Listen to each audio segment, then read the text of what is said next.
Hey everyone, and welcome to Boston Autoblog. As you can tell, I'm back with the Audi A5 Sportback. Now in this video, we're going to compare the Audi A5 and the Volkswagen Arteon SEL R-Line. And the reason why I'm doing this is because I am actually very intrigued. I myself said in the Volkswagen Arteon review that the interior was Audi-like, that it might even be a better purchasing decision than the Audi A5. Was I even correct to even make that statement? Well, let's find out today.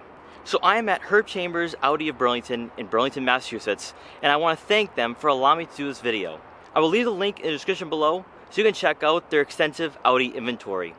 I also want to thank Quirk Volkswagen because I had stopped by their dealership a few weeks ago to do a feature on the Arteon, so I'll also leave their link in the description below as well. Now the Audi A5 Sportback behind me is a Premium Plus, and I did that on purpose, mostly due to the fact that this trim right behind me is the one that stacks up the best against the SEL R-Line Arteon. I think this trim works best, mostly due to the fact that its price tag is right in line with the Arteon SEL R-Line, and also the fact that it has similar technology features. And so, without wasting any further time, let's get right into this video. With Americans' demand for bigger cars continuing to grow each year, brands have begun offering an alternative to family sedans with Sportbacks. A car that brings the utility of crossovers with more rear cargo room, an aggressive design and sportier road presence, and in some cases a larger cabin for all occupants in the vehicle, has so far been the best way for manufacturers to continue selling cars to consumers who refuse to join the growing trend of owning SUVs. Between the Volkswagen and Audi families, there's now 3 Sportbacks all sized differently to draw in car buyers with slightly different tastes.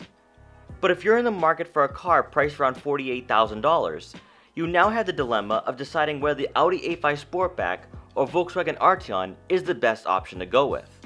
In the automotive industry, we often make the mistake of assuming that consumers can easily be swayed by buying the bigger, more luxurious, and sometimes more powerful option when shopping for a new car. In reality, they're very specific about what they want, and rarely do they deviate on car choice.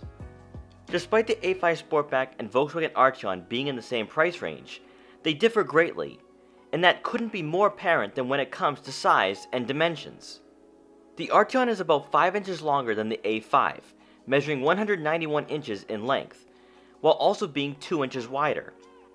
Since it's 4 inches shorter than the Audi A7, the Arteon fits perfectly between its cousins. Rear legroom is where the most notable difference occurs, as passengers of any size are going to have significantly more room to stretch their legs than they will in the back of the Audi A5 Sportback. However, in both cars, they will have heated rear seats, along with climate control to enhance their riding experience. Rear cargo room differs between the two as well, which is why the Arteon is more likely to be a vehicle of choice for someone constantly on the go, as it offers 27 cubic feet of rear cargo room, whereas the A5 provides 21.7 respectively. Road presence is where the Arteon truly stands out, as many people could make the argument that it's the best looking Volkswagen the German manufacturer has ever produced. With the model I reviewed being an R-Line, it came fully spec'd with a more aggressive front bumper. LED headlights and turn signal indicators blend perfectly with the grille, while also giving the Arteon an upscale look when glancing at it head-on. The 19-inch alloy wheels gives this Sportback a modern and sleek design. And overall, the Arteon can make a grand entrance, despite Volkswagen not being perceived as a brand that would fall in the same sentence as Audi or BMW. The A5 Sportback, on the other hand, seems more conservative when it comes to overall design. However, the one thing it has that the Arteon doesn't is the 4 rings badge found throughout the vehicle. Brand recognition is where Audi can hang its hat on, and despite not being an S or RS trim, the A5 Sportback will continue to grab attention. While the Sportback is sleek and visually more appealing than the A4 sedan is based on, the front fascia isn't as striking and eye-catching as the Volkswagen Arteon if parked side by side. Performance is where Audi begins to make strides in the overall comparison between both cars. The A5 Sportback gets a turbocharged 2-liter 4-cylinder engine that gets 248 horsepower and 273 pound-feet of torque, whereas the Arteon gets the same sized engine that receives 268 horsepower and 258 pound-feet of torque. But if you're looking for a more engaging driving experience, this really boils down to the transmission, as the Audi will get a 7-speed dual clutch, whereas the Volkswagen is equipped with an 8-speed automatic. Despite both having paddle shifters mounted behind the steering wheel, the Audi will be more fun to drive with quicker shifts through the gears, while the Arteon is more at home being a highway cruiser.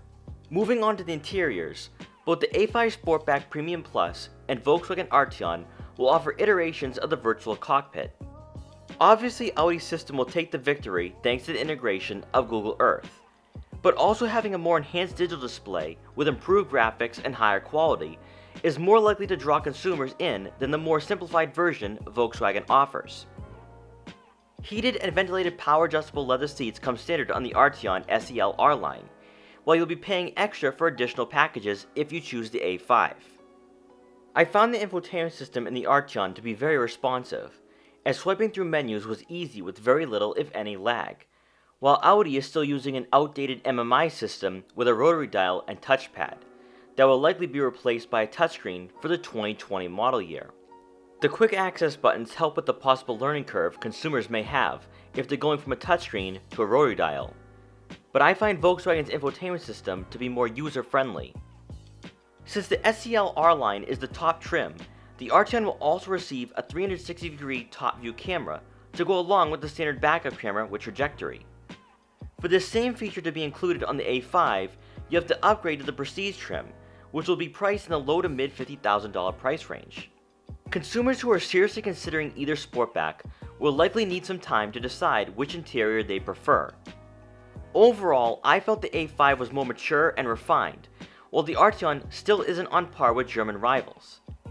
However, the Arteon's strengths and selling points are affordable luxury for someone not in the market for a new A7, impressive styling for a bigger car priced below $48,000, and also being the closest you can get to an Audi while still wearing the Volkswagen logo. From a complete package standpoint, the Arteon, in my opinion, is a better purchasing decision, even though I wish Volkswagen went with the DSG rather than the 8-speed automatic.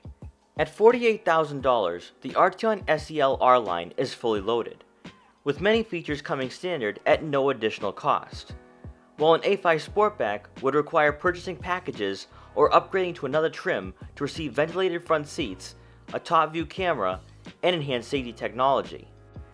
When configuring an A5 Sportback and seeing the final cost, you begin to wonder whether you should just spend the extra $5,000 and buy an S5, which is what I'd highly recommend if you don't want a Volkswagen or you prefer a smaller Sportback. So guys, let me know what you think. Would you choose an Arteon over an Audi A5 Sportback?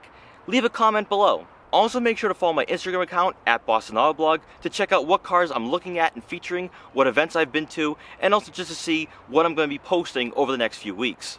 So guys, thank you so much for watching this video. Please like, comment, share, and subscribe for more, and I'll see you guys next time.